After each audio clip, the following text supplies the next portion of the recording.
Mais quel est véritablement l'intérêt de la liste électorale nationale dans un contexte comme celui du Cameroun,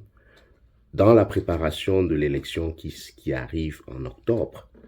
C'est d'abord parce que, au-delà de ce qu'on a pu entendre dire relativement au fait que ce serait dangereux ou risqué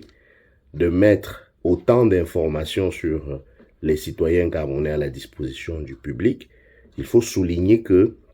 ce n'est qu'un argument de façade, dans la mesure où Elecam se défend d'avoir déjà publié la liste nationale électorale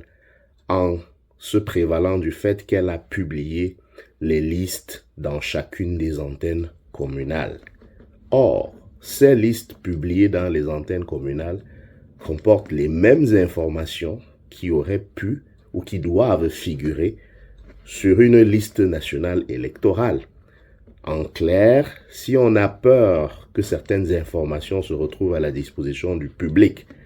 en publiant la liste nationale électorale, eh bien on l'a déjà fait précisément parce que ce sont les mêmes informations qu'on se vante d'avoir publiées au niveau des listes dans les antennes communales. Donc c'est un faux argument.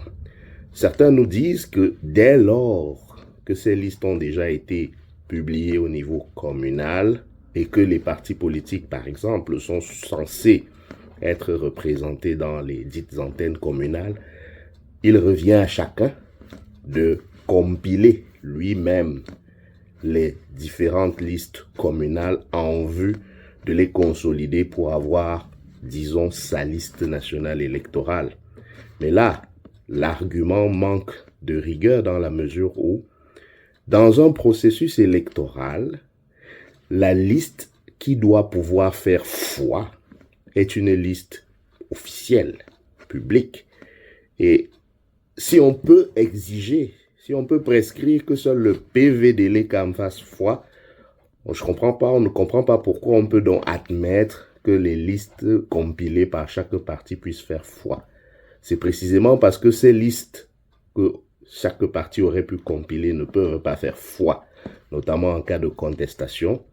que justement on incline les gens naïvement à privilégier cette voie.